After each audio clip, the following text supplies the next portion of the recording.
we absolutely love the NFL draft. We love draft season. We love everything about it. We love all the mock drafts, 75 point now. We love hearing all the NFL insiders and the reports straight from the teams about absolute BS and just blowing smoke. This is misinformation season. It's great.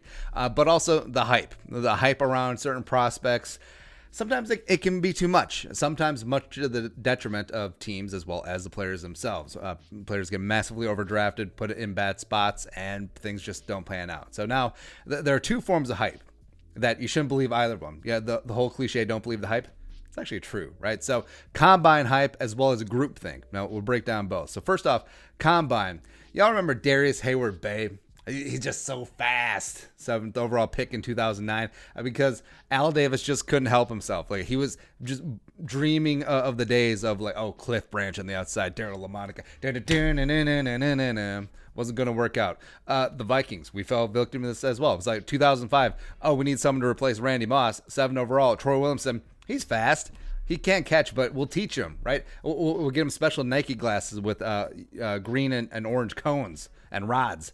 It'll be all lined up. Okay. Also, Vernon Golston, the pride of Ohio State, absolutely destroyed the combine, went 6 overall to the Jets in 2008, and whoosh. I actually say that a box score of 0 tackles, 0 sacks, 0 anything is a Golston. He just completely Golston that game. There you go.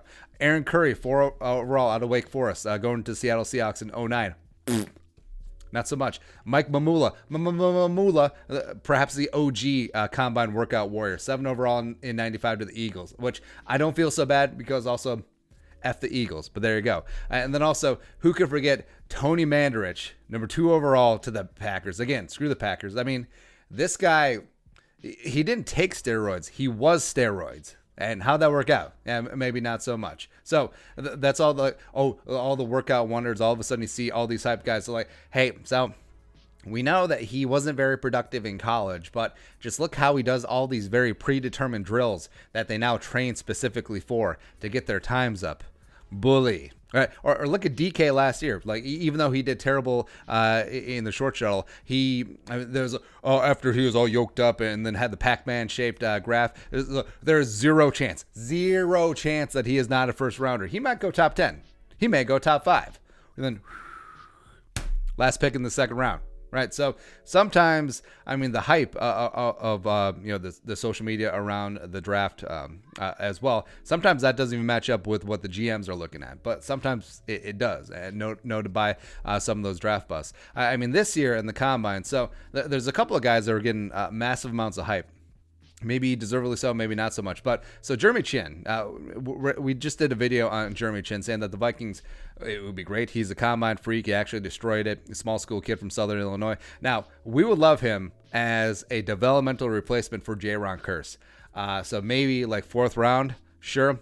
Matt Miller has him projected as a first-round pick going 27 to Seattle. Now, okay, I believe the hype. I believe, well, again, don't believe the hype. I believe him as a long-term project. I believe his upside is massive, but coming in as a first-round pick, you're pretty much expected to contribute day one. I don't necessarily see that. I really don't. PFF sees him as a 6th-round pick. So first-round pick, 6th-round pick. Okay, that's quite a bit of a gap there. As well as, frankly, I think Louisville left tackle Mekhi Becton is getting a little overhyped as well because obviously he came in, destroyed the combine. Someone that big should not be allowed to move that fast and that quick. I mean, it's just whatever it is. But also his surprisingly lack of number of pass sets he had at Louisville. And there's now talk that he could be the first offensive lineman taken, which I don't know. Where you had Tristan Wirfs, much more of a sure thing. You have Andrew Thomas, who continually gets overlooked, by the way. I think he's the most NFL-ready left tackle coming out of Georgia. I mean, Jedrick Wills Jr. is no slouch either, but the fact that Mekhi Becton is being seen as the first offensive lineman off the board, perhaps even top 5, I don't know, man. I don't know. Whereas, conversely, look at a guy like Henry Ruggs III, ran the fastest 40 at the combine. Now, he did have big college production as well as playing in an NFL type system, a lot of NFL concepts there. So he is more than just a burner, can run more of a full route tree than perhaps he's given credit to. So he's way different than a guy, say like John Ross, coming out of Washington, just putting up those gaudy numbers, but he just wasn't ready to transition to the NFL game, whereas Ruggs I actually think is going to be fine. But, I mean, just value tape more than the underwear Olympics, right? So some guys, just an example. So some guys are great running in a straight line, nothing impeding them. Don't have to change direction. Don't have to turn left, unlike Zoolander. That whole thing. But on the field, they can be slow processing what the opponents are doing. What the defense is giving them their offensive player. Same, conversely, if they're a defensive player, right?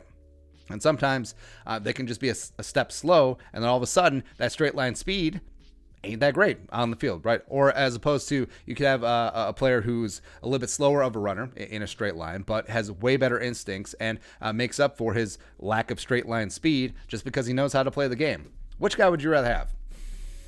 I don't know. Now, as simplistic as it sounds, maybe as antiquated as it sounds like, we're like the old scouts in Moneyball now. It's like, yeah, you can hear it hit the bat. That whole thing. Can the guy play? I mean, you can tell from the tape if a guy is a dude or if he's not, right? So can the guy friggin' play? That's what I want to know. I do not care how he does necessarily in these contrived setup. Oh, here's the 3-cone. Here's how you do that. Run in a straight line. Do all those things. All of that stuff, right? If he checks the boxes, fine. As long as he's a wide receiver and doesn't run a 5.2, which, he's fine, right? But also, you look at the other high part of it. So we're talking about groupthink, right? So groupthink can be a little bit dangerous, right? Especially since there is such a cottage industry around the NFL draft. A lot of people, especially on social media, especially on Twitter, love the draft, right? But eventually some of that consensus can go a little bit too far. Because remember 2019, Tyree Jackson, quarterback, stud, strong arm, potentially stronger than Josh Allen, right? Coming out of Buffalo. Cool. And it's like some of the hype. Oh, there's no chance that he falls out of day 2. There's no chance he falls out of day 2. He might sneak into round 1. I don't really know. Or at least round 2 pick, right? Undrafted. It was in training camp, ironically, with the Bills, backing up Josh Allen for a hot second. And then he didn't even make the team. And then he's a backup in the XFL. Not even starting, by the way. Eventually he started over Cardell Jones. Speaking of hype, but he got in. But he was a backup in the XFL before they shut down because of the Rona. Okay, going back even further. So Brett Smith, 2014, if you remember him, quarterback out of Wyoming. Now, homeboy, after an okay, not over-the-top collegiate career, he decided to declare early because he saw on some of the online outlets, which, again, any a-hole with a computer connection and a couple of fingers can write up a scouting report. I've done it, so I know. They had him projected as a round 2, round 3 pick. So it was like, all right, I'm going in. NFL, here I come. Undrafted. Spent 3 years bouncing around the CFL and the Arena League, and he's been out of football since 2017. Maybe not so much, but the hype around Brett Smith was real, as also the hype around Tyree Jackson, plus the hype around, remember Vernon Adams, Vernon Adams, 2016, formerly of Eastern Washington, spent a year at Oregon. It's like, 5'11", 200, Russell Wilson, here he is, let's go. Franchise quarterback, could be a first-round pick. I don't know, he probably should be. If he gets a second-round pick, teams are stupid. Teams are stupid if they don't take Vernon Adams or round 3, round 4. If he falls out of day 3, teams are absolutely moronic, cancel the NFL, undrafted. Now, in fairness, he did go to the CFL, eventually became a CFL All-Star in 2019, so maybe the hype is starting to come around, perhaps, but you just see, like, if you even spoke up on the social media against Tyree Jackson or Brett Smith or Vernon Adams, you were seen as a heretic. You look like you're Medusa with 7 heads of Hydra. I'm combining like 3 different allegories. Don't really care. And also, by the way, what does a late riser mean? Especially this year when everything is shut down with the Rona, there's not even pro days, right? So there are no more games. There is no more Senior Bowl. There is no more Shrine Game. There is no more Combine. So how does all of a sudden a player just, the big riser up the boards? I mean, is it because I just don't understand it? Like, is a team leaking info? It's like, this team is really interested in player X. Or are they specifically leaking info intentionally to insiders and reporters to just try and blow smoke? Just trying to cover their real intentions. Perhaps try to inflate the value of player X when they're really interested in player Y. And so I don't even know how this happens. Like, how does a player go from being a mid-round pick all of a sudden being a first-round pick? How does a late first-round pick all of a sudden get projected in the top 10? I don't know how this happens. Like, what is going on? Plus, so here's my thing. This goes into the groupthink thing as well, right? So Daniel Jeremiah, NFL Network. I love him. He's amazing. I think he should be an NFL GM someday. Does amazing work, puts in the time, all that stuff. Now, say that DJ had a typo, or like he accidentally hit his keyboard and accidentally put, say, a 7th round pick into the top 10 in his recent mock draft, whatever, right? So we'll say, we don't want to use a real name. So say like running back Cyrus McButtcheese, right? All of a sudden he becomes a top 10 pick. And then everyone's going to look at that, especially everyone on the internet's going to look at that and be like, I guess I overlooked McButtcheese. And then watch, all of a sudden their mock draft's 87.9 is going to be like, oh, McButtcheese, he's a late riser. Here we go. I had McButtcheese as a UDFA. All of a sudden, 4th round, maybe day 2. I don't really know. Started to like McButtcheese. There you go. So I don't know. Like, as fun as draft season is, it's equally as frustrating. I mean, it really is. But my advice, I guess, take everything into account. Like, the combine is not the be-all, end-all. The groupthink is obviously not the be-all, end-all either.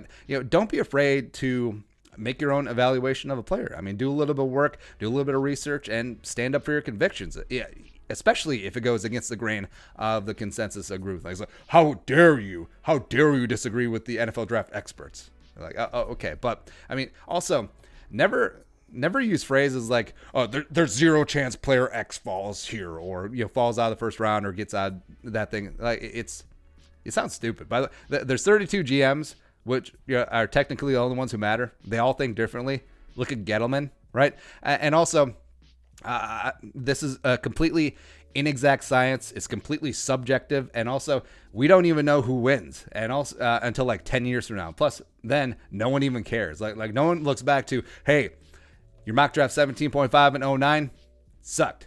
No one does that, or is like, I got it, right? So players bust or succeed for a myriad of variables. Like, oh, he ended up with the wrong coach. Oh, he's in the wrong city. Oh, his ex lives in the city of the team that drafted him. That's why he was distracted the whole time. I mean, things happen, right? So to think that, you or I, Joe 12-pack couch potato with a keyboard are all of a sudden like the oracle of the draft. We are the clairvoyants. Everything that we say is correct. And myself included. Like, my evaluations are dog doo-doo. But so are yours. That's the whole thing. That's my advice to you. Now, don't be pig-headed about this entire process.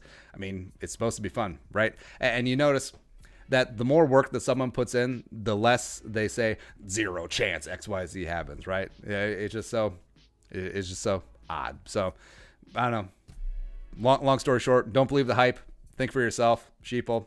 Do that up. Enjoy the draft and enjoy draft season, because this actually should be fun. But your thoughts, let us know in the comment section below. Subscribe for daily Vikings takes. If you want to support the work, pull us up in the Venmo. Please give us a follow on social media as well. But until next time, Skol, production value.